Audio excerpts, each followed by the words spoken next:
우리 함께 저기 계신 분들과 한번 인사드리겠습니다. 사랑합니다. 또한 축복합니다. 지난 한 주간 주 안에서 평안히 잘 지내셨습니까? 네. 벌써 2월달입니다. 벌써 2월달이니까 시간이 세월간처럼 갑니다. 그 하루하루의 시간들을 하나님 안에서 잘 아름답게 보내시기를 소망합니다. 제가 어릴 때 많이 들었던 말들, 또 최근 들어서도 그 예수를 처음 믿는 분들이 많이 하는 말들이 있습니다. 예수 믿으면 복 받는다. 하나님 잘 믿으면 모든 일이 잘 풀린다. 이런 말들이 있지 않습니까? 틀린 말은 사실 아닙니다. 하나님께서 복을 주시고 잘 풀리는 그런 말씀입니다. 그런데 우리가 원하는 대로 복이 주어지지 않고 우리가 원하는 대로 삶이 풀리지 않고 하나님의 계획과 뜻 가운데 이루어지더라는 겁니다. 그런데 어릴 때는요, 제가 어릴 때 모태신앙에서 이야기를 들으면 제가 자연스럽게 이런 기대를 품었거든요. 예수님을 잘 믿으면 앞으로 내 인생이 고속도로처럼 열릴 줄 알았습니다. 그리고 제 삶의 문제는 줄어들고 만사 형통 같은 삶이 될 줄 알았습니다. 그런데 이 시간이 지나서 이제 청년이 되고 장년이 되고 결혼하고 그러니까 현실이 그렇지 않더라는 겁니다. 특별히 목회를 하고 나서도 이렇게 성도님들에게 가장 많이 듣는 질문은 목사님, 왜 믿는 사람도 이렇게 힘들고 아픈가요? 왜 기도하는데 눈물 흘릴 일들이 줄어들지 않습니까? 분명히 하나님이 살아계신데도 왜 하나님의 백성이 이 삶을 이렇습니까? 이런 질문들을 사실 정말 많이 들었습니다. 근데 이 질문은 고단한 삶을 살아가는 성도들의 삶에 대한 처절한 절규였던 것입니다. 솔직히 고백하면 저 또한 하나님께 똑같고 동일한 질문을 수없이 드렸습니다. 믿음 있어도 병이 찾아옵니다. 믿음 있어도 하시는 일들 가운데 어려움이 있습니다. 믿음이 있어도 가슴이 흔들리는 불안한 현실을 봅니다. 어떠한 성도님은 목사님, 안 믿는 성도보다 우리가 더 힘든 것 같아요 라고 얘기하는데 저도 절대적으로 공감했습니다. 믿는 자들이 이 세상에 살아가는 것이 사실 더 힘듭니다. 정말 그 말을 들으면 하나님이 도우십니다 라고 말은 하지만 정말 믿음이란 무엇인가? 왜 우리는 여전히 믿음 가운데 있고 하나님의 백성으로 살아가면서도 이 세상에서는 여전히 세상이 겪고 당하는 모든 것들을 더 많이 어쩌면 더 처절하게 성도가 겪는지, 어쩌면 믿는 사람의 삶이 더 고단한 것처럼 믿지 않았다면 제 땅이 이 세상에서 타협하고 또 그렇지 않습니까?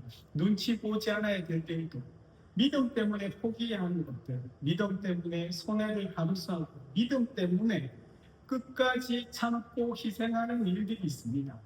세상 사람들은 쉽게 선택하는 일을 우리는 양심 때문에 포기하고 돈이 되는 일도 하나님 앞에서 떳떳하지 못하는 일로 합니다.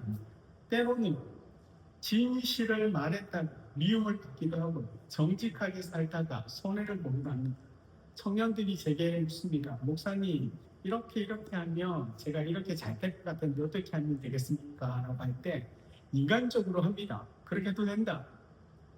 너도 똑같이 된다. 그런데 하나님 앞에서 너의 삶이 어떠한지 한번 생각해보라. 이 말은 무슨 말인가? 그렇게 하지 말라는 말을 돌려서 이야기하는 겁니다. 그런데 우리가 꼭 기억해야 될 사실이 있습니다. 무엇이냐면 예수를 믿으면 복을 받고 하나님께서 우리의 삶을 평안케 해주신 맞지만 성경에서는 단 한 번도 예수 믿으면 성도의 삶 가운데 고난이 없고 만사 형통할 것이라고 약속한 말이 없더라는 겁니다. 오히려 예수님께서는 우리에게 이렇게 말씀하셨습니다. 요한복음 16장 33절에 세상에서는 너희가 환난을 당하나 담대하라 내가 세상을 이기었노라 라고 하셨습니다. 주님은 우리에게 고난이 없을 것이라 말씀하지 않고 오히려 환난을 당할 것인데 그 환난 가운데 담대하라. 이 말은 무엇인가? 두렵죠. 우리가 감당하기 힘든 일들과 상황이 닥치면 두렵습니다. 그러나 그 두려움 가운데 담대하라고 말씀하시는 겁니다. 왜요? 하나님이 우리와 함께 하시기 때문입니다. 주님조차 그렇게 고난을 피하지 않으셨습니다. 십자가라는 가장 처절한 고통을 통과하셨습니다. 겟세마네 동산에서는 기도하실 때 그 땀이 피같이 흘리도록 간절히 기도하셨습니다. 잡히시고 채찍 맞으시고 가시관 쓰시고 십자가에 그렇게 못 박혔습니다. 하나님의 아들이셨지만 고난은 면제받거나 고난이 사라지지 않았습니다. 오히려 그러한 고난을 통하여 우리를 구원하셨고 그 고난을 통과하셔서 부활이라는 그 영광이 이르셨습니다. 그리고 마침내 승리하셨죠. 그래서요, 믿음이란 무엇이겠습니까? 믿음이란 고난이 없는 상태가 아니고요, 고난 속에서도 무너지지 않는 능력을 주님으로 통하여 우리가 얻는 것을 친히 예수께서 우리에게 보여주셨던 겁니다. 예수님께서 그 십자가라는 큰 고통과 아픔의 고난을 어떻게 감당하셨습니까? 하나님이 함께 하심과 하나님이 이 이후의 일들의 큰 계획을 가지고 계신 것들을 알고 계셨고 이 땅이 우리가 영원히 살아갈 곳이 아님을 아셨기 때문인 겁니다. 믿음은 이처럼 우리의 삶의 문제를 제거하는 마법이 아니라 모든 문제 속에서 아프고 힘들고 어려운 그러한 상황 가운데서도 온전히 하나님만 붙들고 일어서는 유일한 힘입니다. 그래서 믿음은 고난을 피해는 방패가 아니고요, 고난을 통과하는 용기를 우리에게 주는 것입니다. 히브리서 기자도 이렇게 말합니다. 5장 8절에 보면 그가 아들이시면서도 받으신 고난으로 순종을 배웠답니다. 예수님께서도 이 땅 가운데 인간 예수로 고난을 통하여 순종을 배운 겁니다. 우리 삶의 성도의 삶에도 세상이 당하는 모든 것들을 경험한다는 것은 그 시간들을 통하여 하나님의 계획은 우리가 하나님의 온전한 자녀가 될 수 있도록 순종하는 자녀가 될 수 있도록 그 시간을 통해 우리를 훈련하는 하나님의 과정이라는 겁니다. 우리의 고난, 하나님이 우리의 고난을 통해서 우리를 빚으시고 또 연단하시고 더 깊은 믿음으로 인도하십니다. 그래서 믿음이 좋은 분들의 삶을 잘 들여다보면 그 삶 속에 정말로 말로 할 수 없는 이야기가 많이 있습니다. 정말 그 이야기를 들으면 듣는 자들의 마음도 짠하고 아픈 정말 절절한 이야기가 있는 분들이 많습니다. 그러한 이야기들의 길을 지나온 분들만이 시간이 지났을 때도 모든 이들이 존경할 만한 믿음의 삶을 살아가더라는 겁니다. 정말 오늘 본문은 다시 우리에게 이야기합니다. 왜 하나님은 우리를 고난 없는 평안한 곳으로 예수를 믿자마자 순간적으로 옮기지 않고 여전히 고난이라는 이 세상 한복판에 우리를 두시는 것이겠습니까?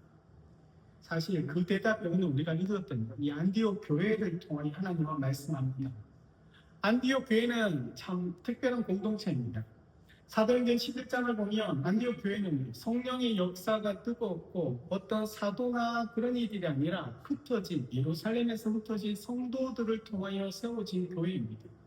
수많은 사람이 회심하였고 또한 바울과 사울의 가르침 아래서 말씀이 살아 움직이는 교회였습니다. 날마다 예배를 드리고 모이며 기도가 끊이지 않았고 말씀을 배우고 나누는 그것이 이 공동체가 모여있는 곳만이 아니고 공동체를 떠나 그 삶의 자리에서 그렇게 살아갔습니다. 어떻게 보면 우리가 이야기하는 영적인 부흥과 정말 큰 부흥의 역사가 그 안디옥 교회 현장에서 날마다 나타났습니다. 이처럼 은혜가 충만한 그때 세상으로부터 아주 영광스러운 별명을 얻게 된 것이 바로 그리스도인이었습니다. 이것은 단순히 그리스도를 따르는 이들을 향한 명칭이 아니라 정말 그리스도다운 이들입니다. 완전하게 그들을 보면 예수가 말씀하셨던 그 삶의 모습이 그 성도들의 삶에 나타난 그리스도를 따르고 추종하는 자들의 모임이란 비아냥거리면서 만들었던 별명이 그리스도인이었습니다. 예수님을 닮고 예수님을 따르며 오직 예수 때문에 사는 사람이라는 증거를 그들의 삶을 통하여 세상에 얻었던 겁니다. 그들의 삶이 예수님을 닮았기에 세상 사람들도 그 안디옥 교회 성도를 보면서 인정하지 않을 수 없었던 겁니다. 그래도 우리는 보통 이렇게 기대하지 않습니까? 이렇게 이제 은혜가 충만하고 그리스도답게 살며 우리의 삶은 꽃길만 열릴 것 같습니다. 이제는 하나님이 모든 어려움을 도와주시고 형통의 길만 열어주실 것 같습니다. 그런데 성경은 우리의 생각과 전혀 다른 말씀을 들려줍니다. 우린 28절 말씀 함께 읽겠습니다. 그 중에 아갑으로 하는 한 사람이 일어나 성령으로 말하되 천하에 큰 흉년이 들리라 하더니 글라우디오께 이렇게 됩니다. 아멘. 어떻게 보면 안디옥 그 교회는 은혜가 충만하던 시기에 흉년이라는 소식이 들려지게 됩니다. 기근이 온다는 예언입니다. 지금도 가뭄이지 않습니까, 지금. 그래서 산불 되게 우리나라가 또한 조심하고 있거든요. 그런데 고대 사회에서 이처럼 자연재해, 특히 기근은요, 단순한 배고픔의 시간이 아닙니다.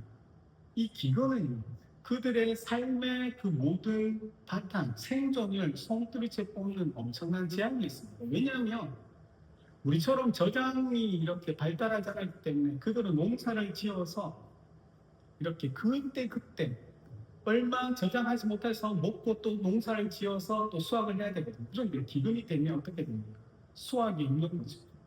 가축을 먹이도 없고 시장에는 식량이 없게 됩니다. 그러면 어떻게 됩니까? 가격이 폭등합니다. 도시 전체가 이렇게 마비되면요, 가장 먼저 타격을 받고 어려움을 당하는 자들이 가난한 자들입니다. 그래서 고아와 과부가 먼저 쓰러지게 되고 노인과 어린아이가 굶어 죽는 비극이 바로 기근이었습니다.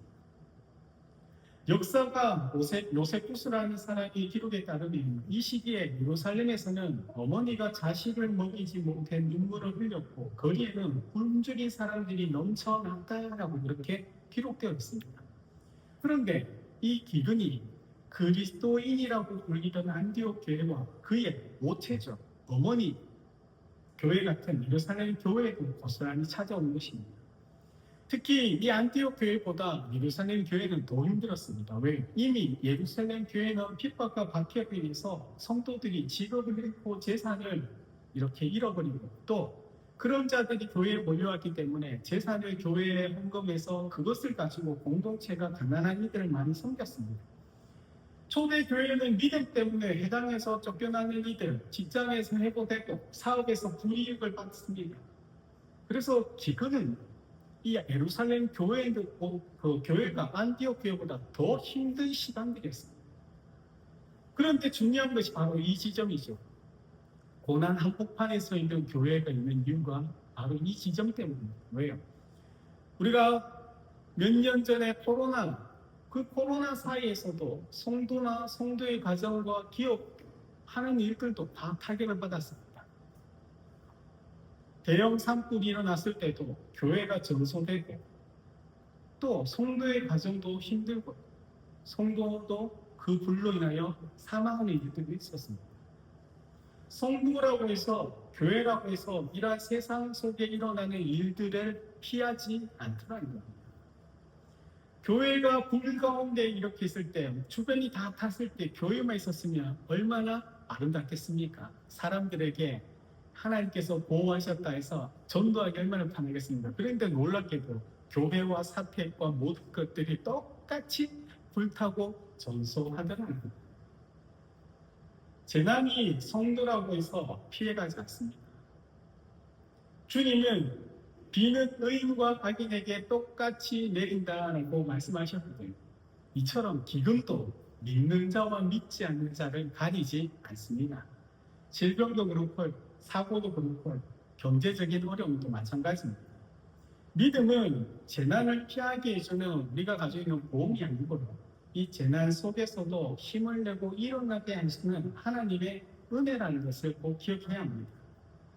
이런 재난 가운데 안티옥 교회 성도들이 보여준 반응이 사실 정말 놀라운 반응입니다.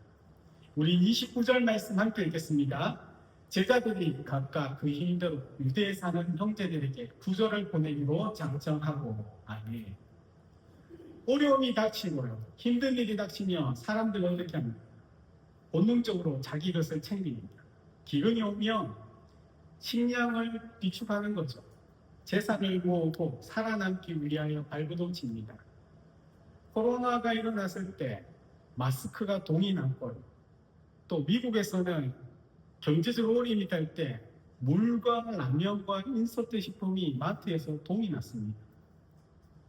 위기가 오면 나부터 살아야 한다는 것이 세상의 논리고요. 인간이 가지고 있는 본성이지 않겠습니까? 하지만 이 안디옥 교회 제자들은 정반대로 봅니다. 자신들을 지키기 위해서보다 더 어려운 형제들을 돕기로 그들은 결정합니다. 자기 것을 쌓고 자기 것을 이렇게 챙기기보다 내 것을 오히려 나누기를 작정합니다. 그런데 성경은 이 안디옥 교회의 이들을 교인이라 하지 않고 제자라고 이야기하더라는 겁니다. 세상에서는 그 안디옥 교회 성도들이 그리스도인이라고 이야기하고 믿는 우리들에게 그들이 바로 제자라고 성경은 이야기합니다. 제자는 누굽니까? 예수님께서 이러한 상황이라면 어떻게 하실까라는 물음을 가지며 그 삶의 기준을 가지고 살아가는 자입니다. 예수님이라면 이런 상황이 어떻게 하실까? 예수님께서 이렇게 하셨기 때문에 나 또한 예수님을 따라 그렇게 하는 것. 그래서 예수님께서는 하늘 보좌에서 이 땅에 오셔서 배고픈 자들을 먹이셨고 가난한 자를 돌보셨고 이 모습 그대로 안디옥 교회 성도가 똑같이 행동하는 것입니다. 더 놀라운 것은 각각 그 힘대로라는 표현입니다. 그 안디옥 교회가 로마 제국의 엄청난 거대한 도시니까 부자들도 많이 있지 않겠습니까?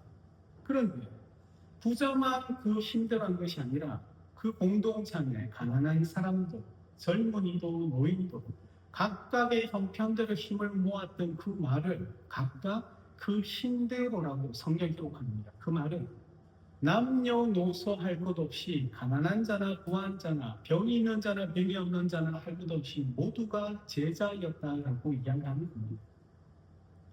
이들이 많이 낼 수 있는 자는 많이 내었을 것이고 어떤 일은 적게 냈을 겁니다. 하지만 중요한 것은 그 액수가 아닌 그 마음이죠. 과부가 2랩돈을 하나님 앞에 드렸던 것처럼 적은 것이라고 정성을 다해 드리는 그 마음을 하나님은 기뻐하시는 것처럼 이들이 드린 그 마음을 성경은 제자라고 이야기하는 겁니다. 세상은 그들을 그리스도인이라고 이야기하는 겁니다. 우리는 서로를 향하여 제자라고 여러분 부를 수 있습니까? 세상에서 여러분이 내가 그리스도인이라고 말하는 것이 아니라 세상이 여러분을 보고 그리스도인이라고 이야기하고 계신다. 우리의 삶과 우리의 말이 공동체 안에서만이 아니라 공동체 밖에서도 오직 예수, 예수께서 이렇게 하셨고 예수께서 이렇게 말씀하셨고 예수께서 이렇게 하셨다는 것을 삶으로 말로 우리 공동체 안만이 아니라 공동체 밖에서도 행할 때 우리는 서로를 하나님의 백성이라고도 이야기하지만 제자라고도 이야기합니다. 예수님을 따르는 자, 그리스도인, 그리스도를 따르고 추종하는 자, 그것이 우리의 정체성이고 그것이 바로 이 세상에 우리가 살아가야 될 이유와 목적인 겁니다. 예루살렘 성도들을 그들은 남으로 생각하지 않죠. 형제 자매에게도 내 것을 나눠주기 힘든 우리 시대에 이들은 남이라지 않고 그 예루살렘 교회에 있는 성도들을 형제라고 봅니다. 그런데 재미있는 것은 이 예루살렘과 안디옥은 전혀 다른 교회입니다. 다른 교회라고 얘기하지만 지역도 다르고요, 문화도 다르고 다 다릅니다.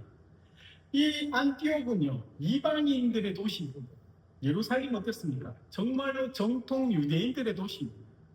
그들이 쓰는 언어도 다릅니다. 헬라어를 쓰는 사람과 아람어를 쓰는 사람입니다. 민족도 다릅니다. 하지만 그들은 예수의 피로 묶인 가족임을 고백하며 형제들에게라고 이야기합니다. 혈육보다 더 가까운 영적 가족임을 믿는 겁니다. 이 세상은 위기가 오면 생존을 위하여 서로가 경쟁하고 나만 생각하고 우리 가족만 이야기하지만 교회는요, 오히려 이 세상 속에서 함께 살기 위하여 사랑하더라는 겁니다. 이 차이가 바로 복음의 능력, 복음에 붙들린 자의 삶의 모습과 그들이 모인 공동체의 모습인 겁니다. 하나님이 우리를 고난 있는 곳으로 옮기지 않는 이유가 바로 여기 있다는 겁니다. 교회가 있어야 할 자리가 바로 다른 곳이 아니고요, 고난이 있는 곳. 그 고난 안에 아픔과 눈물과 실패와 절망과 낙심이 있는 자리. 빛은 어두울 때 더 가치가 있지 않습니까? 환한 대낮에는 등불이 필요 없지만 캄캄한 밤에는 작은 촛불 하나는 귀합니다.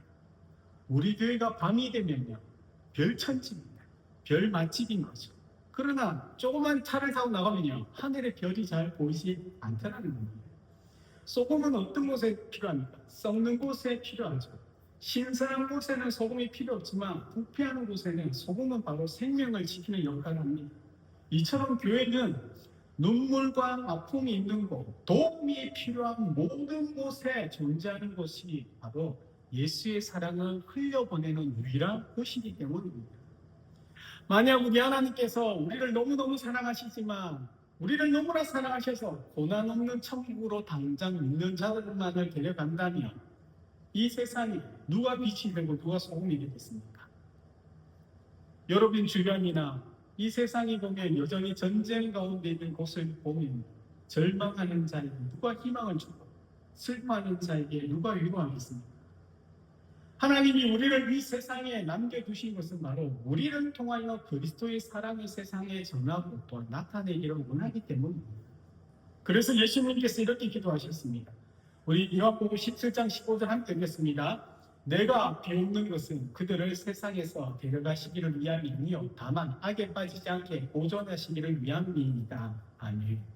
주님은 우리를 이 세상이란 곳에서 빼내기를 원하지 않습니다. 다만 우리가 이 세상 속에서 악에 물들지 않고 오히려 빛과 소금으로 살아내며 세상을 변화시키기를 원했던 겁니다. 그래서 교회와 성도가 이 세상 가운데 있는 겁니다. 고난 속에 하나님께서 우리를 두신 이유가 우리를 미워하거나 버리시려고 하는 것이 아니라 우리를 통하여 오히려 하나님의 사랑이 세상에 전하기 위해서입니다. 세상에 소망을 두지 않는 자, 하늘을 바라보며 이 세상 속에서 하나님의 나라의 백성으로 살아가는 유일한 존재를 통하여 살아계신 하나님을 세상에 증거하기 위하여 이 세상 한복판에 둔 자들이 여러분들이 모여있는 우리 교회인 겁니다. 사랑하는 여러분 삶 가운데 고난이라는 이 아픔과 어려움과 염려와 걱정이 되는 삶 가운데 계십니다. 우리 어른들 중에는 병상에 지금 계신 분들이 있죠. 또 경제적으로 어려움이 있는 분들도 있을 겁니다. 관계가 깨어져서 염려하고 걱정하고 상처로 마음이 아픈 분들이 있을 겁니다. 아무리 기도해도 응답이 이루어지지 않는 것처럼 느껴질 때도 있습니다. 그러면 우리는 다시 이렇게 믿음으로 고백해야 합니다. 아, 하나님이 나를 지금 통로로 사용하고 계시구나. 이 땅에 수많은 사람들이 그럴지라도 믿는 자들 안에서도 그럴지라도 그러나 우리는 여전히 하나님을 신뢰하고 하나님의 은혜 안에 그 사랑으로 살아가는 자들, 그럼에도 아프고 눈물이 있어도 오히려 아프고 눈물을 흘린 자를 위로하고 그의 눈물을 닦아줄 수 있는 자, 바로 그런 우리를 보게 됩니다. 누군가가 위로를 얻게 될 것이고 여러분이 무너지지 않고 오히려 일어나는 모습을 통하여 누군가는 용기를 얻게 될 것이고 여러분이 그런 고뇌 속에서도 오히려 하나님을 찬양하는 모습을 보면서 누군가는 하나님이 누구신지 하나님에 대하여 궁금함을 가지게 될 것입니다. 그래서 여러분을 이 세상이라는 곳, 여러분의 가정에, 또한 여러분 이웃 곁에, 직장에, 이 마을에 두신 이유가 바로 그곳에 하나님의 그러한 사랑과 그 마음을 전할 교회로서 우리를 두었기 때문입니다. 안디옥 교회는 말로만 하지 않았던 겁니다. 우리 30절 함께 읽겠습니다. 이를 실행하여 바나바와 사울의 손으로 장로들에게 보내니라. 헌금을 모았습니다. 사람들을 세워서 그 사랑을 직접 전하게 합니다. 왜냐하면 사랑은 말과 혀로만 하는 것이 아니기 때문입니다. 사랑은 생각이 아니라 발걸음이고요. 믿음은 말이 아닌 순종입니다. 그래서 야고보 사도는 2장 26절에 행함이 없는 믿음은 죽은 것이라고 말씀하는 겁니다. 여러분의 믿음이 살아있다는 것은 나의 믿음을 가지고 있다 내 말이 아니고요. 내 행함입니다. 여러분의 삶의 모습이 믿는 자답지 않으면 하나님은 내버려 두십니다. 이 내버려 두시면 얼마나 무서운지 여러분 아셔야 합니다. 여러분이 원하는 대로 살게 합니다. 하나님의 꿈도 하나님의 소망도 우리를 통하여 교회를 통하여 가지지 않는다는 것이 얼마나 무서운 것인지 알아야 합니다. 왜요? 고난 속에 있는 우리가 유일하게 버티는 이유가 하나님인데 그 하나님이 은혜로 나를 이 고난 속에서 피할 길을 내어주시지 않으면 어떻게 되겠습니까? 똑같이 멸망의 자리로 나아갈 뿐이거든요. 예수 믿어 천국에는 갈 수 있으나 이 땅에서 하나님의 나라가 임한 그 은혜와 평강과 평안을 누리지 못하며 세상같이 동일하게 염려와 걱정 속에 매몰려 있다가 세상을 쫓아 살아가다가 하나님 앞에 섰을 때 호되게 야단맞고 천국에 입성하실 겁니다. 그래서 하나님은 오늘 이 시대에도 우리 교회가 그 당시의 안디옥 교회처럼 누군가의 교회가 되어주기를 원하는 거죠. 바나바가 되고 사울이 되도록 우리를 이 세상 속에 두시는 겁니다. 위로가 필요한 이웃들에게 전화 한 통화를 걸어주는 것, 도움이 필요한 형제에게 손을 내밀어주고 이야기를 들어주는 것, 고난당하는 자의 곁에 함께 앉아 내가 이 땅에 있는 것으로 해주지 못하지만 손을 잡고 함께 눈물을 흘려주는 것, 고난의 자리에서 우리가 움직일 때 세상은 비록 우리를 통하여 살아계신 하나님, 살아계신 그리스도를 보게 된다는 것입니다. 사랑하는 여러분, 우리가 가지고 있는 믿음은 고난을 제거하는 것이 아니고 고난 속에서도 무너지지 않는 삶의 모습이 있다는 것을 세상에 보여주는 겁니다. 안디옥 교회는 기근이라는 그 고난 속에서 예루살렘 교회를 섬기는 진정한 그리스도의 제자로서의 삶을 보여주고 있습니다. 또한 우리도 마찬가지입니다. 우리 교회가 조금 세상적으로 좀 약해진 것처럼 보일지라도 여기에 있는 그 누구의 마음도 그렇게 작은 마음이 아니지 않습니까? 그리스도의 마음을 가진 자로서 큰 것은 아니더라도 우리 교회가 해야 될 것들, 세상을 향하여 기도하고 세상의 어려움을 외면하지 않으며 조금씩 헌금해서 세상에 이름 없이 빚도 없이 섬기는 것, 그것이 바로 하나님이 우리를 부르신 성교, 복음이 필요한 현장에 우리 교회가 있는 이유입니다. 그곳에서 우리가 사랑을 실천할 때 세상은 우리를 보며 그리스도인이라고 이야기하게 되며 우리는 주님께서 칭찬하시는 제자로서 살아가게 될 것입니다. 그러니 사랑하는 여러분, 고난 한복판에서도 여러분 다른 선택이 아니고 사랑을 선택하는 자들을 말합니다. 그들이 바로 진짜 그리스도인들입니다. 그런 그리스도인들의 삶을 살아내는 우리 모두가 되기를 예수님의 이름으로 축복드립니다. 아멘.